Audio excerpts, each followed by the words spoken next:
So, good evening, ladies and gentlemen. My name is Akshat Kothari, and I'm a student at Dubai International Academy. 6.7 billion tons. That is the amount of coal left in mines in Colombia. Sounds like a lot, doesn't it?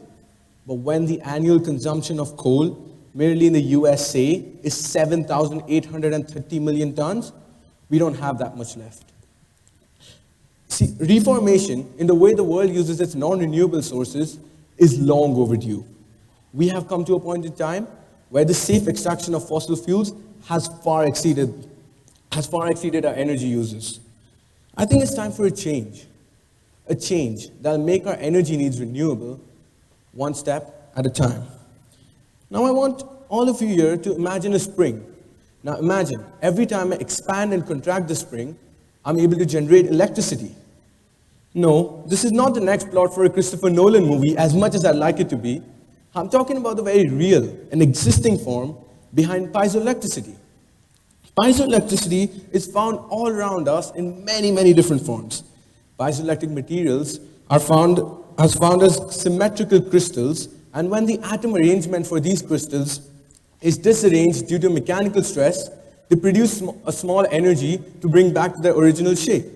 This energy can then be harvested as electricity. Too scientific for you? Let's take a more practical approach.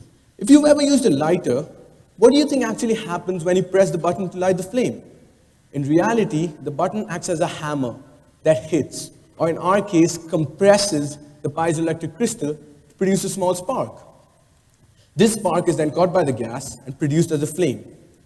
Now, this is just a practical approach, but just think of the endless possibilities this has as a source of renewable energy. Let's take Sheikh Zayed Road as an example. You're cruising along in your car at 100 kilometers an hour. At this point, your car is exerting a huge amount of force on the road. This force is just absorbed by the tarmac and it's completely wasted. But what if we could take large piezoelectric plates such as this one and place them under the road? With the constant flow of cars and the massive length of Sheikh Zayed Road, we'd be able to produce endless, phenomenal amounts of electricity. So let's move into a smaller, more personal level. Every day, as humans, we take thousands of steps.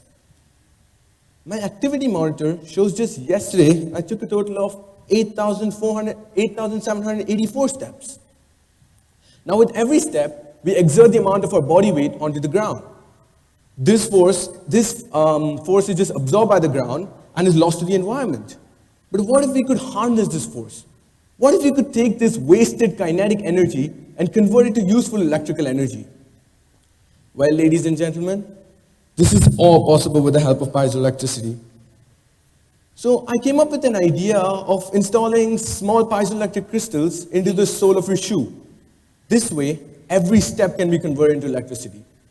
To prove my point, as a product for my MYP personal project, I actually ended up creating this. What I did was, I used 6 piezoelectric discs, connected them in a parallel circuit, and then used a bridge diode to convert them to DC current, and then stored this in a 5-volt power bank. What happens is, every time the user walks, his stepping force bends these piezo discs. This bending causes a short voltage to be produced, and this voltage is then converted to DC current and stored in the power bank to use for later. So through testing this device, I was able to charge my phone battery from 0 to 100% in just 1.5 hours. Now this was just by walking, but while running, this time could easily be halved. Now coming back to Sheikh Zayed Road, this type of renewable energy has unlimited uses. At an average, a street light uses about 80 watts of power. An average car weighs around 1,500 kgs. At 100 kilometers an hour, the car is producing about 150,000 newtons of force. Now, taking this on a 10-kilometer stretch of any road, we'd be maxing up to about 1,500,000 watts of power. Now just imagine, that's 18,750 streetlights, all powered by just one car. So what's the catch, you may ask? Well, all you got to do is get up and take a stroll around your neighborhood for free, sustainable, and renewable electricity. Thank you.